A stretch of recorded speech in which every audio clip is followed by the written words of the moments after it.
এখন আমি একটা কথা বলি, আমাদের যে টপিকটা আমরা একটু দূরে চলে যাই।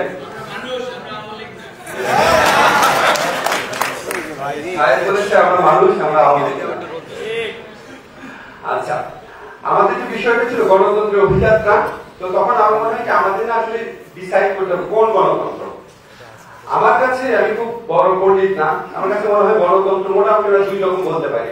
একটা হচ্ছে ন্যূনতম গণতন্ত্র। ন্যূনতম গণতন্ত্রের শর্ত হচ্ছে অবাধ ও সুষ্ঠু নির্বাচন, ক্ষমতার সুষ্ঠু মানে স্মুথ ট্রানজিশন অফ পাওয়ার, সুষ্ঠু হাত বদল। এই অবাধ ও সুষ্ঠু নির্বাচন আমরা দেশের যে চারটা দেখেছিলাম, আমরা এত খারাপ ছিলাম, ফ্যাসিস্ট শাসন আমরা যেরকম ছিলাম, এটা হচ্ছে ন্যূনতম চাওয়া, যেটা আমরা 1991 তারপরে নির্বাচনের সময় দেখেছিলাম। আপনাদেরকে অনেকে বলার চেষ্টা করবে 2008 নির্বাচনে দেখেছিলাম। 2008 নির্বাচন ছিল অত্যন্ত পরিকল্পিত একটা কারচুপি নির্বাচন। আমার সময় এগুলো বলার সময় আসছে, বলবো আর বলবো। এবং এটা কিভাবে করা হয়েছে, আচ্ছা যাক ওই প্রসঙ্গে পরে যাচ্ছি। আমার কথা হচ্ছে ন্যূনতম গণতন্ত্র একটা,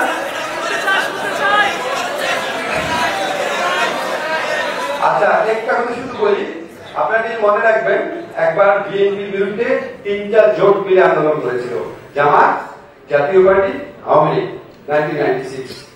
তখন আমি বিদেশে ছিলাম, পত্রপত্রিকা দেখে মনে হতো বিএনপি বোধহয় 2টা আসন পাবে, এত খারাপ অবস্থা। বাংলাদেশের পত্রপত্রিকার ট্র্যাডিশন হচ্ছে প্রচন্ড অ্যান্টি বিএনপি, মানে প্রচন্ড প্রো আওয়ামী লীগ। কেন জানি কোথায় জানি ওইখানে একটা ডিএনএ কিছু প্রবলেম আছে।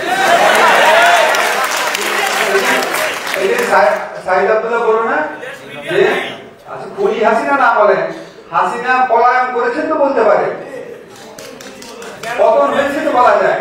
আমি সবসময় আপনারা মনে করে দেখেন 15টা বছর সবসময় বলতাম যে জাফরুল্লাহ যদি বিএনপি পন্থী বুদ্ধিজীবী হয় তাহলে আলিসুজ্জামান আওয়ামী লীগ পন্থী বুদ্ধিজীবী না কেন? অনেক তর্কে বলছেন, কোন পত্রিকা লিখত না এটা। জাফরুল্লাহ চৌধুরী বর্ণনা কি? বিএনপি পন্থী বুদ্ধিজীবী জাফরুল্লাহ চৌধুরী বলেন। আর আনিসুজ্জামান তার পায়ের কাছে করে থাকতো নাকি শেখ হাসিনা, তিনি আওয়ামী লীগ পন্থী না। আমি বিএনপি পন্থী, কিন্তু জাফর ইকবাল আওয়ামী লীগ পন্থী না। যাই হোক, এখন কি বলছিলাম, আচ্ছা 2007-2008 96 যখন এত বড় আন্দোলন হয়েছে, এত বড় আন্দোলনের পর আপনাদের মনে আছে বিএনপি কয়টা আসন পেয়েছে? 3টা জোট মিলে আন্দোলন করেছে, 116টা আসন পেয়েছে। আমি চ্যালেঞ্জ করলাম বাংলাদেশে যারা তরুণ প্রজন্মের গবেষকরা আছে, আপনারা 2008 সনের ইলেকশন ইনভেস্টিগেট করে দেখবেন এই ফ্যাসিস্ট শেখ হাসিনার যে ভুয়া নির্বাচন, প্রথম ভুয়া নির্বাচন যেটা 2014 সনে 2018 সনে 2018 সনে এই ভুয়া নির্বাচনে বিরোধী দল যতগুলো আসন পেয়েছিল, প্রকৃত বিরোধী দল মোটামুটি বিএনপি সেরকম আসন পেয়েছিল 34 না 35টা আসন। এটা কোনোভাবেই সম্ভব না, অসম্ভব। এটা কোনোভাবেই সম্ভব না, অসম্ভব একটা ব্যাপার। আপনারা ইনভেস্টিগেট করে দেখেন তখন 111 আমলে কি হয়েছে। আমি এখানে ডিটেইল বলতে পারবো না, বাট একটা জিনিস শুধু বলি, 111 গভর্নমেন্টের মধ্যে একটা কম্পোনেন্ট ছিল, তখন এই ভয় দেখা হয়েছিল যদি আবার বিএনপি কোনোভাবে ক্ষমতায় আসে তাহলে আর্মি তারপরে প্রশাসন অনেকে একদম সাইজ করে ফেলবে। এই ভয় দেখে অনেক কিছু করা হয়েছিল। পরে একটা সময় আসবে এটা নিয়ে লেখালেখি করবো। আচ্ছা, আমি ওই প্রসঙ্গে ফিরে যাই। একটা হচ্ছে ন্যূনতম গণতন্ত্র, আর হচ্ছে উৎকৃষ্ট গণতন্ত্র। উৎকৃষ্ট গণতন্ত্র হচ্ছে যেটা প্রকৃত গণতন্ত্র, যেখানে আপনার শুধুমাত্র 5 বছরে না, প্রত্যেকটা সময়ে জনগণের ইচ্ছার প্রতিনিধিত্ব থাকবে। এবং এই ইচ্ছার প্রতিনিধিত্ব করাটা কিভাবে, সেটা হচ্ছে যারা নির্বাচনে দাঁড়াবে, ভালো মানুষ যেন নির্বাচনে দাঁড়াতে পারে, যদি সে খারাপ কিছু করে তাহলে যাতে রিকল করতে পারে তাকে। পার্লামেন্টে যেমন এমন একটা ব্যবস্থা থাকে, প্রত্যেকটা এমপি পার্লামেন্টারি কমিটির মাধ্যমে হোক অথবা যে কোনো প্রক্রিয়াতে হোক শাসন কার্যে যেন তার অংশগ্রহণ থাকে, যেন বিচার বিভাগের স্বাধীনতা থাকে, যেন দুর্নীতি দমন কমিশন সরকারের পক্ষের কমিশনে পরিণত না হয়, যেন রাষ্ট্রের প্রত্যেকটা প্রতিষ্ঠান ফাংশন করে, যেন প্রধানমন্ত্রীর হাতে সমস্ত ক্ষমতা কেন্দ্রীভূত না থাকে, যেন সংসদে নিজের দলের বিপক্ষে ভোট দেওয়া যায়। এই সমস্ত কিছু আমরা সবাই জানি। যেন আপনি ইলেক্টেড হয়ে 89 জন অনুপস্থিত না থাকলে কোনো সমস্যা নাই। বাংলাদেশের সংবিধানে 89 কার্য দিবস পরপর 89 কার্য দিবস উপস্থিত থাকলে সমস্যা নাই। 90তম দিনে আপনার সংসদ সদস্য চলে যাবে। এটা একটা ফালতু সিস্টেম। তো এই ধরনের সিস্টেম যেন না থাকে, উৎকৃষ্ট গণতন্ত্র, উৎকৃষ্ট যদি গণতন্ত্র আমরা চাই, তাহলে আমাদের কিছু সংস্কার করতে হবে। এখন এই যে হাজার হাজার মানুষ প্রাণ দিল, জীবন বিপন্ন হলো, অঙ্গহানি হলো, তারা কি নিকৃষ্ট গণতন্ত্র বা ন্যূনতম গণতন্ত্রের জন্য প্রাণ দিয়েছে? তারা দিয়েছে উৎকৃষ্ট গণতন্ত্রের জন্য। কাজেই আমাদের শুধু নির্বাচন করলে চলবে না, আমাদেরকে এই জিনিসগুলো ইনশিওর করতে হবে বাংলাদেশে যেন বিচার বিভাগ স্বাধীন থাকে, বাংলাদেশে যেন বিরোধী দল সংসদে রোল রাখতে পারে, প্রধানমন্ত্রী যেন ফ্যাসিস্ট হয়ে না দিতে পারে, ইতিহাস চর্চায় যেন মালিকানা কারণ আসে, এক ব্যক্তিকে যেন নবী আউলিয়া না বানিয়ে ফেলা হয়, যেন অতীত চর্চা না হয়, সমুখোমুখি যেন একটা অভিযাত্রা থাকে। এই সমস্ত জিনিস আমরা সবাই জানি আমাদের কি করতে হবে। এইটা আমরা রাজনৈতিক দলের উপর দিনের পর দিন ভরসা রেখেছি, তারা তো করে নাই তো তারা। কাজেই জনগণের পক্ষ থেকে জনগণের ইচ্ছার প্রতিনিধিত্ব করতে হলে কিছু সংস্কার আমাদেরকে বাস্তবায়িত করতে হবে। তারা যদি শুধু নির্বাচন হয়ে যায়, তাহলে আমার মনে হয় না শুধু একটা ওই নির্দিষ্ট গণতন্ত্রের জন্য এত মানুষ প্রাণ দিয়েছে, এটা আমি বিশ্বাস করি না। এখন সমস্যা হচ্ছে এই গণতন্ত্রের অভিযাত্রার ক্ষেত্রে আমাদের বাধা কি? অনেক বাধা তো আছে, ফ্যাসিস্টরা বিভিন্ন ভাবে বাধা দেবে, সেটা আমি জানি, সেটা আমরা সবাই জানি। কিন্তু আমাদের মধ্যে একটু সমস্যা আছে, আপনারা একটু ক্ষমা সুন্দর দৃষ্টিতে শুনবেন। একটা হলো আমাদের একটু ধৈর্যের অভাব আছে। আমি পাহাম আব্দুল সালামের একটা অসাধারণ স্ট্যাটাস দেখলাম, তার স্ট্যাটাসে সে লিখেছে, দুঃসময় আমরা বছরের পর বছর অপেক্ষা করি, ধৈর্য ধরি 16টা বছর এই দেশের 90% মানুষ ধৈর্য ধরে বসেছিল, কারোর মধ্যে যন্ত্রণা দেখি নাই, অনেকের মধ্যেই দেখি নাই।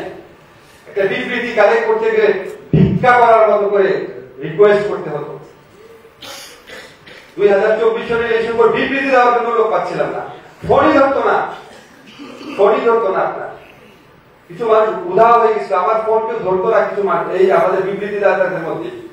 তো তখন এত ধৈর্য ছিল আমাদের, এত এরকম একটা ফ্যাসিস্ট রেজিমকে বছরের পর বছর আমরা ধৈর্য ধরে অপেক্ষা করলাম। এখন আমাদের একটু ধৈর্যটা একটু রাখতে হবে। 16 বছর অপেক্ষা করেছেন, আমাদের তো 16 সপ্তাহ হয়নি, একটু ধৈর্য রাখতে হবে, প্লিজ, রিকোয়েস্ট। সেকেন্ড হচ্ছে আমাদের একটা সমস্যা, আমরা অসহিষ্ণু হয়ে যাই। ওই যে আসনাদ সার্ভিস বললো না, তারা কি 2 কোটি টাকা নিয়ে গিয়ে দৌড়াদৌড়ি করেছে, চলে গেছে, এই করেছে, এমন একটা দোষারোপ। আপনি চিন্তা করে দেখেন, আওয়ামী লীগ কি মৃত্যুবরণ করেছে? আওয়ামী লীগের স্মৃতি সব চলে গেছে? আপনারা বিভিন্ন সামাজিক যোগাযোগ মাধ্যমে দেখবেন, শেখ হাসিনার দুঃসময়, অত্যাচার, গণহত্যা নিয়ে কোনো কথা নাই। কথা হচ্ছে এই সরকারের উপদেষ্টা কি করছে, হাসনাত কি করছে, রাহিদ কি করছে, আসিফ নজরুল কি করছে, সারাটা সময় এটা নিয়ে ব্যস্ত। ওই যে ফ্যাসিস্ট গভর্নমেন্ট ছিল, তাকে যেন তারা সম্পূর্ণ মাফ করে দিয়েছে, ওইটা নিয়ে কারোর মনোযোগ নাই। একটা বার মানুষকে স্মরণ করানো নাই যে এই যারা কি কি করেছে, অর্থনৈতিক ক্ষেত্রে, রাজনৈতিক ক্ষেত্রে, সামাজিক ক্ষেত্রে, প্রতিষ্ঠান ধ্বংস করার ক্ষেত্রে। তো দোষারোপ থেকে আমাদের মনে হয় সমালোচনা, দোষারোপ কিন্তু ভিন্ন জিনিস, সমালোচনা থাকবেই, দোষারোপটা ঠিক জায়গায় করতে হবে, খুনিদের বিরুদ্ধে দোষ দিতে হবে। এবং আমাদের আজকে আপনারা যখন বলেন যে কেন আমরা আইন শৃঙ্খলা পরিস্থিতি নিয়ন্ত্রণ রাখতে পারছি না, আপনাদেরকে বলতে হবে যে খুনিদের রেখে যাওয়া পুলিশ, এই পুলিশ লীগকে দিয়ে আমি যেভাবে চাবো গণ অভ্যুত্থানের স্পিরিটে পুলিশ লীগ সাথে সাথে রূপান্তরিত হয়ে একইভাবে কাজ করবে না। আজকে যদি পুলিশ ঠিক মতো কাজ না করে, হাসিনার দোষ। আজকে যদি আদালত প্রাঙ্গণে হামলা হয়, হাসিনার দোষ। দ্রব্যমূল্য যদি বাড়ে, হাসিনার দোষ। সিন্ডিকেট তারা করে গেছে, এই সিন্ডিকেট ভাঙা একদিনের কাজ। ভ্যাকসিন বিরুদ্ধে ব্যবস্থা নিলে 10টা দ্রব্যমূল্যের দাম বেড়ে যায়, কে করে গেছে? আমাদের সমালোচনা করেন, কিন্তু এর সাথে অতীতের কানেকশনটা হয় না, ফোকাসটা যেন না হারিয়ে যায়। আরেকটা সমস্যা হচ্ছে আমাদের গণতন্ত্রের পথে, সেটা হচ্ছে অনৈক্য। এটা আমি ডিটেইল বলতে চাই না, আমাদের উমামা বলেছে, এটা আমাদের জন্য খুব বেদনাদায়ক হবে। একসাথে আমরা যুদ্ধ করেছি, একসাথে জিততে হবে, আমাদের একসাথে থাকতে হবে। এখন একটা সমালোচনার জবাব দিই, সেটা আমি প্রায় নিয়ে দিই, কোনোদিন বলি নাই, আজকে বলি যে আমরা কেন সাংবিধানিক পথে গেলাম, কেন বিপ্লবী সরকার হলো না? এটা আপনাদের অনেকের প্রশ্ন না? এবার একটু ভালো করে শুনে, সাংবিধানিক পথে কারা গিয়েছিল? প্রথম যে মিটিংটা ছিল, সেনা প্রধান পক্ষে থেকে একজন আমাকে ফোন করলো, আমি তো হতবাক, আমি তো বুঝতেই পারছি না, আমাকে মারার জন্য ফোন করেছে, কথা বলা। আমার ওয়াইফ বহু করে কান্না শুরু করলো, আমার বলছেন যারা তোকে মেরে ফেলবে। তা তো গেলাম যখন, যে দেখি বাংলাদেশের সকল পলিটিক্যাল পার্টি উপস্থিত সেখানে, এক্সিডেন্ট আওয়ামী লীগ আর তার দোসররা। শুনতে চান কারা ছিল? জাতীয় পার্টি, বিএনপি, জামাত, ইসলামী ঐক্য আন্দোলন, হেফাজত, সবাই ছিল। সবাই মিলে সাংবিধানিক পথে যাত্রা ওনারা সবাই মিলে শুরু করেছে। আমি এখানে একটা ইন্ডিভিজুয়াল, আমি কে? আমাকে তাদের সাথে সাথে নিয়ে গেল, আমার বললো আপনি সামনে থাকেন, তাহলে ছাত্র জনতা উত্তেজিত হবে না। সাংবিধানিক সমস্ত পলিটিক্যাল পার্টি, আওয়ামী লীগ ছাড়া যারা আন্দোলনে, প্রত্যেকটা দল আন্দোলনে অংশ নিয়েছে, ওনারা যাত্রা করেছে। তারপর যখন এখানে আমরা আলোচনায় বসলাম বঙ্গভবনে, ইতিমধ্যে যারা উপস্থিত ছিলেন সেই গণতন্ত্র মঞ্চ আসছে সেখানে, গণতন্ত্র মঞ্চের প্রত্যেকটা দল ছিল এখানে। জাতীয় পার্টির 3টা ফ্যাকশন ছিল ওই আলোচনা। ওই গণতন্ত্র যাত্রার বিশাল টেবিল, এত বড় টেবিল, কোনার মধ্যে বসেছিলাম আমি। সবচেয়ে জরুরি একটা কথা বলেছিলাম, এখানে অনেক পলিটিক্যাল পার্টি লিডার ছিল, আপনারা মনে থাকবে, খালেদা জিয়াকে আজকেই ছাড়তে হবে, আমি বলেছিলাম। আর সাংবিধানিক পথে যাত্রা সমস্ত দলগুলো মিলে ডিসিশন। আর একটু বলি, হাসনাত, সাজিস, তাদের বন্ধু যারা, নাহিদ, আসিফ, 5 তারিখের আলোচনা যখন হয়, তাদের সাথে আলোচনা হয়েছে অন্য রুমে। আমি আর অধ্যাপক তানজিমউদ্দিন বসেছিলাম, আমরা এই আলোচনা অংশ ছিলাম না 5 তারিখ রাতে, সরি 7 তারিখ রাতে, 6 তারিখ রাতে। 6 তারিখ রাতে আলোচনার সময় আমি, অধ্যাপক তানজিমউদ্দিন এবং সাথে ছিল, আমরা 4 জন, ওরা আলাদা ছিল, আমরা আলোচনা ছিলাম না। এই যে ও সার্ভিস, আমি তাকে সাক্ষী আছে, প্রত্যক্ষ সাক্ষী। আর তানজিম, আমরা আলাদা করেছিলাম, আমরা প্রয়াস হয়েছিলাম না। 7 তারিখ এই যে ওরা সবাই মিলে, ওদের অংশে ইয়ে ছিল না, হাসনাত ছিল না, নাহিদ, আসিফ, মাহফুজ, নাসির সবাই আমার বাসায় রাত্রে আসলো, আড়াইটা বন্ধ। তারা ঠিক করতেছে কে কে উপদেষ্টা হবে, আমার জিনিসগুলো আপনি হবে দেখে, আমরা আমার সামনে কি বলো, লজ্জা লাগছে, ঠিক না? আমার নিজের বলার ব্যাপার না, তোমাদের ব্যাপার। আমি কোনো উপদেষ্টা ঠিক করি নাই, ওরা ঠিক করেছে। ওরা কারো কারো ব্যাপার আমার কমেন্ট যাচ্ছিল, তারা ঠিক আছে, নিজের ঠিক আছে, কারো কারো ব্যাপার, সবার ব্যাপার না। অন্য অনেকের হয়েছে কিভাবে আমি জানিও না। এই যে পুরা আলোচনা প্রক্রিয়া এতগুলো বর্ণনা করলাম, কেউ তো তখন বলে নাই যে আমরা কেন শপথ দিব, সাংবিধানিক পথে যাবো, চলেন বিপ্লবী সরকার গঠন করি। নোবডি, কেউ তো বলে নাই পুরা আলোচনা প্রক্রিয়াতে। এতগুলা রাজনৈতিক দল, এতগুলা ছাত্র নেতা ছিল, আপনারা কি ওনারা যদি কেউ বিশেষ করে ছাত্র নেতা যারা ছিল, ওনারা যদি স্ট্রংলি বলতো, বলে নাই। এখন এটা কি দোষের ব্যাপার? না, দোষের ব্যাপার না। তখন এমন একটা সিচুয়েশন ছিল, খুব সময় নিয়ে সুচিন্তিত ভাবে চিন্তা করার মতো পরিবেশ ছিল না। আমি যদি এটা ভুল হয়ে থাকে সাংবিধানিক পথে যাত্রাটা, আমি যেটা বলতে চাচ্ছি, তাহলে আমাদের সবার ভুল, এই আন্দোলনে যারা ছিল তাদের সবারই ভুল যদি সাংবিধানিক পথে যাত্রাটা ভুল হয়ে থাকে। পুরো প্রক্রিয়া বর্ণনা দিলাম, দুজন প্রত্যক্ষদর্শীও আছে। এখন আপনি দেখবেন কোন কোন মানুষ, তারা পৃথিবীর সবকিছু জানে, তাদের একজন সম্পর্কে মনির হায়দার, সেদিন আমি দুঃখিত, মনির হায়দারের আমাদের খুব প্রিয় মানুষ, তার মা মারা গিয়েছিল, আমরা খুব দুঃখিত ছিলাম। মনির হায়দার আমার বাসায় আসছে, শাহেদ আসছে, হঠাৎ করে মনির বললো কি, একজন ব্যক্তি সম্পর্কে, নাম নিব না, বললো আসিফ ভাই আমার মনে হয় তারে এই জাতির পিতা বানায় দিলে সব না দেওয়া থাকবে না, মানে তারে জাতির পিতা না বানায় দেওয়া বলতে থাকবে না, অথবা তারে জাতির পিতা বানায় দিলে বলতে সব সমস্যার সমাধান হয়ে যাবে। জাতির পিতা বলে নতুন জাতির পিতা, তো এই নতুন জাতির পিতা কোট আসবো। এবং অনেকে দেখবেন বলে, কেউ কেউ বলে দেখবেন যে কেন বিপ্লবী সরকার হলো না, কেন শহীদ মিনারে আমরা শপথ দিলাম না, কেন সাংবিধানিক পথে গেলাম। আপনাদেরকে কিছু রিমাইন্ড করে দিই, তাদেরই কেউ কেউ যখন এই ঐতিহাসিক ছাত্র আন্দোলন শুরু হয়, বলেছিল এটা আজাদের আন্দোলন, সাধারণ আন্দোলন, বলেছিল না? বলেছিল। এখন ওই সময় যদি তারা এত বড় আন্দোলনকে ভুল করতে পারে, ওই সময় যদি এত বড় আন্দোলনকে বুঝতে তারা ভুল করতে পারে, তাহলে এইটা বিপ্লবী পথে বিপ্লবী সরকার হওয়া উচিত। তাদের এই চিন্তাও যে ভুল না, এখানে যে সুবিবেচনার পরিচয় আছে সেটা আমি কি আপনার নিঃসন্দেহ হবো? কাজে এটা বলা ভাই অনেক সোজা।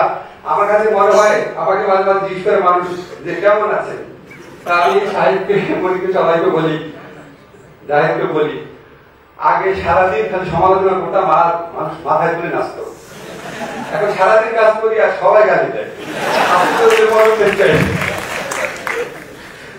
আচ্ছা ঠিক আছে, ফাইন।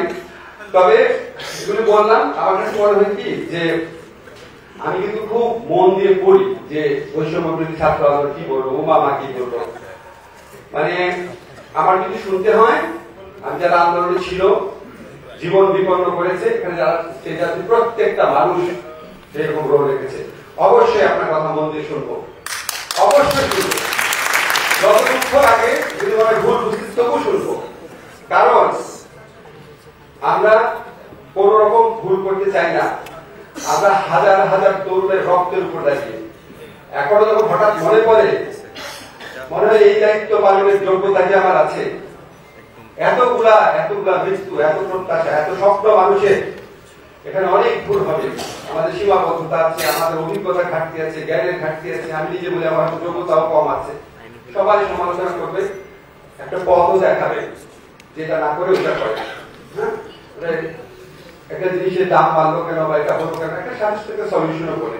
আর একটু প্লিজ যদি বলে যে এই পথে একটা সমাধান আছে, একটু নিজেরা আলাপ করে সুচিন্তিত ভাবে বলে, যাতে মনে হয় যেটা একটা ওয়েল থট। হঠাৎ করে একটা পপুলিজম পলিটিক্স আছে না, যে ওইটা করে বা আমি একটা মানে সবার মন জয় করা একটা কথা বলি, মানে আমাদের যারা ছাত্ররা জীবন দিয়েছে, আন্দোলন করেছে, তারা তো ফেসবুকের লাইকের জন্য বা সস্তা জনপ্রিয়তার জন্য করে নাই, জীবন বাজি রেখে দেশ করার জন্য এসেছিল।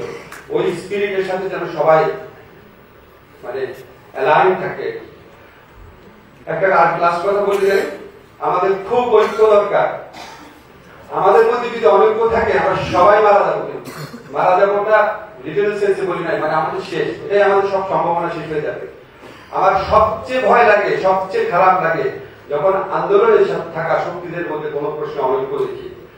আমার কথা হচ্ছে মতবিরোধ থাকবে, ভিন্ন মত থাকবে, কিন্তু অনৈক্য যেন না হয়। সেটা একসাথে কথা বলে রিজলভ করতে হবে। আমরা যদি একসাথে থাকি, সংবিধানের মধ্যে থেকেও সমাধান সম্ভব, সংবিধানের বাইরে গিয়েও সমাধান সম্ভব। সবচেয়ে বেশি প্রয়োজন হচ্ছে আমাদের ঐক্য, এটা যেন আমরা মনে রাখি। আমরা যদি ঐক্য থাকে তাহলে আমরা অবশ্যই বিজয়ী হব। সবাইকে আমি আবার ধন্যবাদ জানাচ্ছি, অনেকদিন পর কথা বলার সুযোগ পেলাম, ভালো লাগলো। আপনাদের সবার প্রতি কৃতজ্ঞতা।